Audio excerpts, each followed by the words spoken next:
بان جائیں مسلم شریف بخاری شریف اٹھا کر کے دیکھیں، حضرت سیدنا ابو ہریرہ رضی اللہ تعالی راوی ہے، فرماتے ہیں ایک مرتبہ ایک شخص بارگاہ رسالت مآب صلی اللہ علیہ وسلم میں آیا اور آ کر عرض کیا، یا رسول اللہ میں ہلاک ہو گیا، یا رسول اللہ میں ہلاک ہو گیا۔ آقا کریم نے فرمایا کیا ہوا؟ حدیث پاک کا مفہوم ہے، اس نے کہا کہ میں نے ماہ رمضان المبارک میں یعنی رمضان شریف کے روزے کی حالت میں اپنی بیوی کے ساتھ وظیفہ زوجیت ادا کر لیا۔ بزرگوں کی موجودگی میں، بچوں کی موجودگی میں اس سے زیادہ محتاط اور بائیہا الفاظ اس معاملے کو پیش کرنے کے لیے میرے پاس نہیں ہے۔ اگر اس سے زیادہ محتاط الفاظ ہو تو میرے بڑے میری رہنمائی کر دیں۔ انہوں نے کہا میں نے وظیفہ زوجیت ادا کیا۔ کیسے؟ روزے کی حالت میں، جبکہ حرام ہے، اور اللہ کا قانون یہ ہے کہ اگر ایسا کیا تو 60 روزے رکھے یا 60 مسکین کو کھانا کھلائے، یہی تو ہے، غلام آزاد کرے۔ شریعت نے مختلف انداز میں اس کا کفارہ بتایا، اس کو کفارہ کہتے ہیں۔ آنے والا آیا، دیکھیے بڑے سے بڑے مفتی صاحب کے پاس کوئی بھی مسئلہ لے کر کے آئے گا، مفتی صاحب کہیں گے یہ ہے اور یہی ہے، اگر وہ واقعی مفتی ہے تو یہ ہے اور یہی ہے، اس کے سوا کچھ نہیں۔ الحمدللہ ہم سنیوں کے یہاں تو فتوے بکتے نہیں ہیں، ہم لوگ فتوے بیچنے والے، فتوہ فروخت لوگ ہم نہیں ہیں۔ اس لیے ہمارے یہاں جو بات برسوں سے کہی جا رہی ہے وہ بات آج بھی کہی جا رہی ہے، اور انشاءاللہ قیامت تک یہی بات کہی جائے گی۔ سبحان اللہ، سبحان اللہ۔ اس لیے کہ ہماری شریعت جو ہے وہ پارلیمنٹ کی میز پر بیٹھ کر تیار نہیں ہوئی ہے، شریعت مصطفیٰ جان رحمت نے عطا فرمائی ہے۔ تو ہمارے یہاں قانون نہیں بدلتے، قانون ہمارے یہاں تبدیل نہیں ہوتے، اللہ اکبر، لیکن مصطفیٰ جان رحمت کی بارگاہ عرش مقام ہے۔ آنے والا آ کر کہتا ہے حضور ایسا ایسا ہو گیا، اللہ کے رسول صلی اللہ علیہ وسلم نے ان کو کفارہ بتایا کہ 60 روزے رکھ لو۔ کفارے میں ظاہر سی بات ہے کہ ایک روزے میں صبر نہ ہوا تو 60 میں پھر صبر کیسے ہو سکتا تھا؟ انہوں نے کہا حضور نہیں کر سکتا، 60 روزے نہیں رکھ سکتا۔ تو کہا 60 مسکینوں کو کھانا کھلا دو، کہا یہ بھی نہیں کر سکتا۔ غلام آزاد کر دو، کہا حضور یہ بھی نہیں کر سکتا۔ اللہ کے حبیب صلی اللہ علیہ وسلم کو وہ کہتے جاتے تھے نہیں کر سکتا، نہیں کر سکتا۔ دیکھیے کوئی دوسرا مفتی ہوتا، مجیب ہوتا تو وہ کیا کہتا؟ نہیں کر سکتے تم جانو، ہم نے تو قانون بتا دیا۔ یہ جو بات کہی جا رہی حضور صرف قانون بتانے والے ہیں، یعنی دوسرے الفاظ میں کتاب میں نبی کو ڈاکیا کی حیثیت دی گئی ہے، وہ تو صرف ڈاکیا کی طرح ہے، وہ لاتے ہیں اللہ سے اور ہمیں پہنچا دیتے ہیں۔ آپ بتائیں جس سے لاتے ہیں اور جس تک پہنچاتے ہیں ڈاکیا کی حیثیت کیا ہوتی ہے؟ لوگ نبی کو ڈاکیا کہتے ہیں، استغفر اللہ۔ اللہ تبارک و تعالیٰ لوگوں کو ہدایت عطا فرمائے۔ پھر لوگ ہم سے کہتے ہیں اختلاف کی بات نہ کیا کرو، لوگ تو خود اختلاف کے کانٹے بوتے ہیں، اگر ان کانٹوں کو ہم اٹھائیں تو ہم مجرم کیوں ہیں؟ ہم کیوں مجرم ہیں؟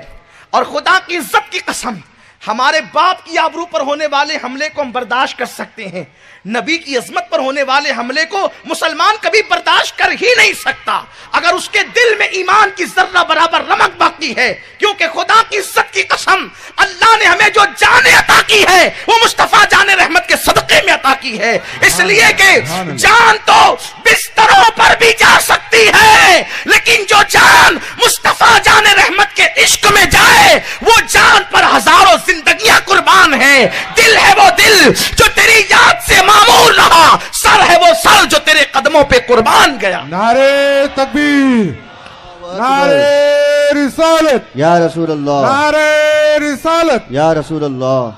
شریعت کو تحفظ ناموں سے مصطفیٰ کو تحفظ دیے بغیر ہو نہیں سکتا، اور یاد رکھیں شریعت سیاسی لیڈروں سے کبھی محفوظ نہیں ہوئی ہے، شریعت کو تحفظ ملا ہے تو خانقاہوں سے ملا ہے۔ سیاسی اڈے ہمیشہ سیاست کے مخالف رہے ہیں۔ اکبر کا دربار دیکھ لو، مامون کا دربار دیکھ لو، یہ سارے جو دربار تھے جسے دنیا جلال الدین اکبر کہتے ہیں، لوگ اس کو اکبر دی گریٹ کہتے ہیں، وہ اپنے وقت کا بدترین ملحد جس نے دین الہی قائم کر کے شریعت کا مذاق اڑایا، لیکن جب سیاسی دربار سے شریعت کا مذاق اڑا تو خانقاہ سے سلسلہ قادریہ کا وہ عظیم بطل جلیل جسے دنیا شیخ عبدالحق محدث دہلوی کے نام سے جانتی ہے، وہ عاشق مدینہ کھڑا ہوا، اور سلسلہ نقشبندیہ جس پر قیامت تک ناز کرتی رہے گی، وہ فاروق اعظم کا شہزادہ شیخ احمد سرہندی مجدد الفسانی رحمت اللہ علیہ یہ کھڑے ہوتے ہیں اور شریعت کو تحفظ فراہم کرتے ہیں۔ لیکن جنہوں نے شریعت کو تحفظ دیا ان کا صاحب شریعت سے قلبی دل کا تعلق تھا، تبھی شریعت کو تحفظ نصیب ہوا۔ جن کا تعلق قلب کا مصطفیٰ جان رحمت سے نہیں ہوگا وہ شریعت کو کبھی تحفظ نہیں دے سکتے۔ جانتے ہیں لوگ نقشبندی ہونے کا دعویٰ کرتے ہیں، لوگ قادری ہونے کا دعویٰ کرتے ہیں، لوگ چشتی ہونے کا دعویٰ کرتے ہیں، لیکن ان خانقائی لوگوں کا مزاج کیا تھا جانتے ہیں؟ شیخ عبدالشیخ مجدد الفسانی احمد فاروقی سرہندی کیا کہتے ہیں؟ اپنے مکتوبات میں فرماتے ہیں کہ اے اللہ میں تیری عبادت اس لیے کرتا ہوں کہ تو میرے محمد کا خدا ہے۔ یہ توحید کی خدمت کرنے والا، ہندوستان میں توحید پر سب سے زیادہ مواد فراہم کرنے والا، اپنے دور کا سید الموحدین کہہ رہا ہے کہ میں خدا کی عبادت اس لیے کرتا ہوں کہ او رب محمد، وہ میرے محمد کا رب ہے۔ آپ توجہ تو فرمائیں، لیکن لوگ کیسی باتیں کرتے ہیں؟ دل سے تعلق مصطفیٰ توڑ کر شریعت کے تحفظ کے لیے نکلے آپ، یہ نہیں ہو سکتا، اس لیے کہ شریعت تو ان کی اداؤں کا نام ہے، ورنہ چار مسالک دنیا میں وجود میں آنے کی کیا وجہ تھی؟ حضور نے کسی دور میں ناف کے نیچے ہاتھ باندھا، کبھی اوپر باندھا، کبھی زور سے آمین کہا، کبھی دھیرے کہا، ہے نا؟ آقا کریم صلی اللہ علیہ وسلم نے پھر کیا ہوا؟ حضور نے جس کو ترک کر دیا پھر وہ زندہ کیوں رہی؟ اس لیے کہ صوفیہ فرماتے ہیں اللہ کی مرضی تھی، محبوب نے جس ادا کو باقی رکھا وہ بھی باقی رہے، جس کو ترک کر دیا وہ بھی باقی ہے۔ تیری سیرت تیری صورت زمانے سے نرالی ہے، تیری ہر ادا پیارے دلیل بے مثالی ہے۔ ہم اللہ کے قانون کے محتاج ہیں، قانون کے مطابق ہم نے کرنا ہے، حضور جو کرے وہی قانون بن جاتا ہے۔ ارے حضور چھوڑ دے تو قانون بنتا ہے۔ سورج غروب ہونے کے بعد نمازیں پڑھی اس کو مغرب کہتے ہیں، لیکن عرفات میں غروب ہونے کے بعد نماز نہیں پڑھی، عرفات میں غروب ہونے کے بعد نماز نہیں پڑھی، چھوڑ دیا مغرب کو، عشاء تک مؤخر کر دیا، دیر تک مؤخر کر دیا، اس دن مغرب کو چھوڑنا عبادت ہو گیا۔ اب کون مغرب پڑھے عرفات میں؟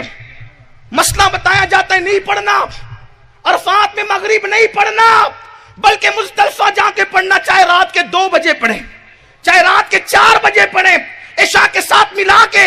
ارے جس کا چھوڑنا بھی عبادت ہو جائے، سبحان اللہ سبحان اللہ، جس کا چھوڑنا بھی قانون خدا ہو جائے، وہ ادائے مصطفیٰ ہے، وہ مصطفیٰ جان رحمت کی ادا ہے۔ بات اتنی ہی ہے کہ حضور سے جب قلبی تعلق نہیں ہوتا تو اس طرح دل کی بیماری ظاہر ہوتی ہے۔ مشکیزے سے نکلتا وہی ہے جو مشکیزے کے اندر ہوتا ہے، اور زبانوں سے نکلتا وہی ہے جو دل کے اندر ہوتا ہے۔ لوگوں پہچانو ایسے لوگوں کو۔ تو عرض یہ کر رہا تھا، آنے والا آیا، اس نے کہا حضور یہ نہیں کر سکتا، یہ نہیں کر سکتا، یہ نہیں کر سکتا۔ ہم سے زیادہ تو بخاری کی بات ادھر کے لوگ کرتے جو اس طرح کی باتیں کرتے ہیں، قربان جائے۔ لیکن پھر یوں ہوا کہ کسی نے حضور کو لا کر کے کھجور ہدیہ کی۔ روایتوں میں آتا ہے، اس کی شرح میں ہے کہ 2.25 من وہ کھجوریں تھی، 1-2 کلو آدھا پاؤ 1 پاؤ نہیں تھی، 2.25 من وہ کھجوریں تھی۔ اور آنے والے نے حضور علیہ السلام کو وہ ہبہ کی، عرض کیا، تحفے میں پیش کیا۔ سرکار نے وہ کھجور لی اور لینے کے بعد اس آنے والے شخص سے کہا ایک کام کرو، اس کو لے جا کر مدینے کے غریبوں میں تقسیم کر دو، کفارہ ہو جائے گا۔ اس کو لے جاؤ، اس کو لے جاؤ مدینہ منورہ کے مسکین جو تم سے زیادہ غریب ہوں، تم سے زیادہ محتاج ہوں، ان میں تقسیم کر دو، کفارہ ادا ہو جائے گا۔ انہوں نے عرض کی میرے ماں باپ آپ پہ قربان یا رسول اللہ، مدینے میں مجھ سے بڑا غریب کوئی ہے ہی نہیں۔ سبحان اللہ سبحان اللہ، سرے بالی انہیں رحمت کی ادا لائی ہے، حال بگڑا ہے تو بیمار کی بن آئی ہے۔ سبحان اللہ، ان کی ابرو نہیں رحمت کی گھٹا چھائی ہے، ان کی زلفیں نہیں رحمت کی گھٹا چھائی ہے، ان کی ابرو نہیں 2 قبلوں کی یکجائی ہے۔ سبحان اللہ سبحان اللہ، حال بگڑتا ہے تو پھر کرم کیسے ہوتا ہے؟ سبحان اللہ سبحان اللہ، دریائے کرم جوش میں کیسے آتا ہے؟ حضور نے فرمایا لے جاؤ، اور لے جا کر کے اپنے سے زیادہ محتاج کو دے دو، کفارہ ادا ہوگا۔ اس کی حضور میں سب سے زیادہ محتاج ہوں پورے مدینہ منورہ میں۔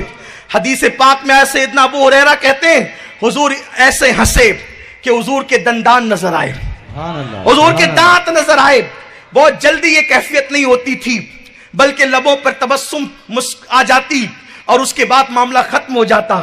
لیکن بات یہ ایسی تھی کہ انہوں نے کہا حضور مجھ سے زیادہ کوئی محتاج مدینہ منورہ میں نہیں ہے۔ کریم آقا نے فرمایا جاؤ یہ کھجوریں خود بھی کھاؤ اور اپنے گھر والوں کو کھلا دو، کفارہ ادا ہو جائے گا۔ سبحان اللہ، سبحان اللہ، یہ دیکھ رہے ہیں اللہ کے خلیفہ اعظم کا قانون۔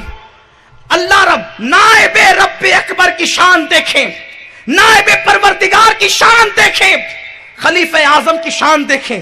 کبھی ایسا بھی کفارہ دیکھا کہ خود کھاؤ اپنے بچوں کو کھلاؤ کفارہ ادا ہو جائے؟